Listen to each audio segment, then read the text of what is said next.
Jésus pour la sauver bateau bazana passe akanisi Jéricho malgré Jéricho ezalaki maudit et pas na Josué malgré yel de Bethel a vivaki ba conséquences yel de Bethel a souffraki yel de Bethel a kutanaki na bambiskat Jésus akanisi alobi fona ke na Jéricho Jésus tanga to kota na Jéricho foule yaki mais ayo kutana mutu moko komona Jassé azalaki républicain Jassé azalaki mutu oyo balobenge mutu mabe mofutisi pako à cause ya terre ya Jésus tango Jésus to kota ye fulu bato balekaki ebele Jassé amati na nzeta sycomore po amona Jésus à cause ya taille ezalaki moke Jésus ayebisi Jassé kita lelo na kozala na ndako na yo kita lelo na okuta na yo kita lelo na zoya kolia na ndako na yo bato bazokamwa bato bayimi pona nini Jésus-Christ akekuta na Jassé oyo aza mofuti pako oyo aza fiscal oyo aza escroc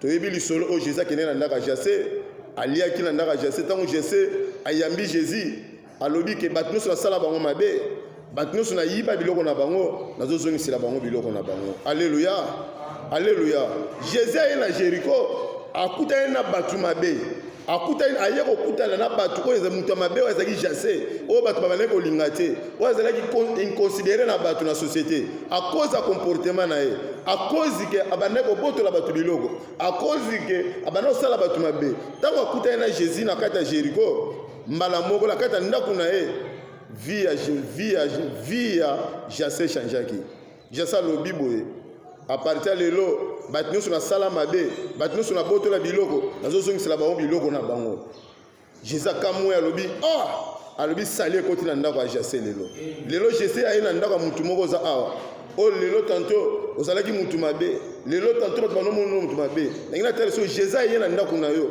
Jésus aye okutana lelo ndima maloba oyo Alléluia.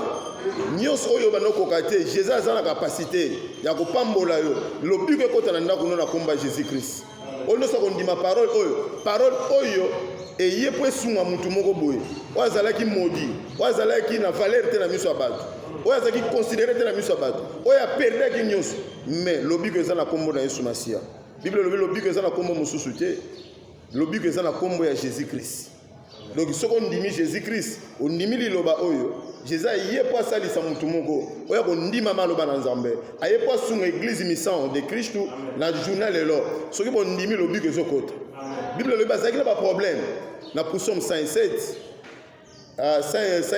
19 à 20 aye balelaki pa na Nzambe atinaki liloba ye po ebikisa na tongo na lelo liloba ngo kombo nango Jésus Christ Nazareth. Alléluia.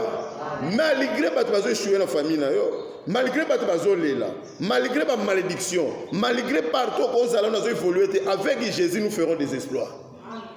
Jésus a une référence pour nabiso. Jésus le là aye l'église oyo, aye la mission de Christ pour apambola mutu moko. Mutu azo évoluer te. Mutu moko azo mona bola mona Nzambe te. Mutu moko lelaka. Yo sa bise tika ko lela. Alinga pambola mutu moko lelo. Loba amen. Jésus Christ ayo kutana Jassé na kata Jéricho. Alobi Jassé ngala yena kutana yo. Bato bazo critiquer. Pona ina kena pa mutu mabe. Yesu yaki pona batu mabe. Yesu yaki ko luka biso pona batu yo mutu za mutu mabe. Oba ko mona mabe na mukili mais Yesu yaki pona yo. Yesu akufelaki yo Yesu alingi asunga yo Yesu alinga salisa bino Yesu alinga longola bino na pasi ninga longola ki Jassé na pasi lobi que ça na kombo ya Jésus Christ tika ko lela tika ko se condamner mais Jésus Christ azalaki condamné pour yo zala bien. Alléluia. Soki bato ba échouaki soki yel de Bethel échouaki soki bato ba échouaki oya kala mais yo Jésus Christ alongaki ne kulusi yo posa molongi. Amen. Tika ko lela Jésus Christ aye lelo na ndako na yo po asunga yo Jésus Christ aye soki na quartier yo vanda bato ba évoluer te place na bato ba évoluer te ngina biso ko bangelo ko moko te kwaza kati na plus grand que ça na kati ya moki. Alléluia.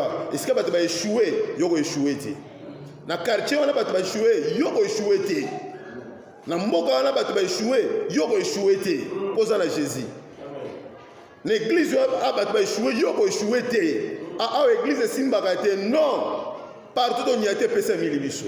Alléluia. partout aux alliés pesa milieu bien aimé na sire mutu moko longola ko banga tala musala Jésus sala ki ne kulusu ngala vanda la lupango na vandaka na kutela ba problème ebele batu ba mulingaki so ina zalaki mutu ko bima mena bimina lobi na kota ki na bénédiction na lupango yo na ko bibaka la bénédiction na kati lupango. Alléluia. Na ko bima maboko pamba te po nyoso na yeki nango na yeki béni po na bima pe béni. Mwana na nzambi foza na foi même ba ndoki baza na quartier wana yoza plus que bandoki yoza likolo na nyoso oza l'esprit supérieur toko ko banga bandoki te toko banga banani te biso toza likolo. Amen. Au quartier obat ba évoluer akate ngana yena ko évoluer na komba Jésus. Au quartier oyo église ke na liboso eko kende na komba Jésus.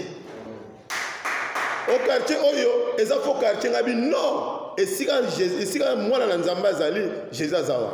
Amen. Toujours vivre biso mon côté. Jésus n'est pas référence na biso. Comme on dit Jésus est na Jéricho a pesé solution. Aux familles ceux qui bali nango bazaka na bola mutel banga na bali na famille. Ceux qui battu ba ko échouer mais ngala kolonga na komba Jésus. O mboka oyo kei ato voyager ato za na mboka na battu ba échouer loba ke za bango mais ngaiti. Oza mwana na nzambi Jésus est pour la ko libérer batu.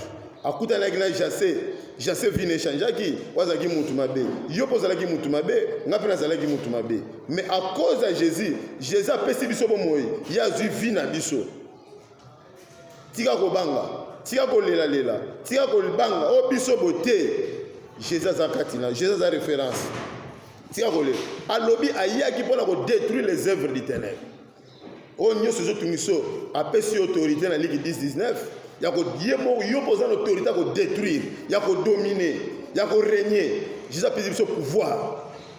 Même aux awana bando qui n'a pas la pongite papa. Longola ko banga na lo comprendre nzambete partout zali na kati mukilo to za la menacer même au longwe a ngala bisi mutu moko même au longwe a frère ke poto chrétien a osana péter a osana persécuter persécuter za kana frikité parce que quand ça ka konyo comme ça kana frik même na poto tout ça na bandeko baza na poto bazolela malgré bakolonga kolia kolonga makamsu mais baza na makamsu zo tungisa bango bandoki baza partout boclitiste baza partout yo kokene mwana na nzambe oza toujours combattu mais bolamu na yo poza na Jésus o alongela ke ne kulusu beta maboko pa lokumu na nzambe longola ko banga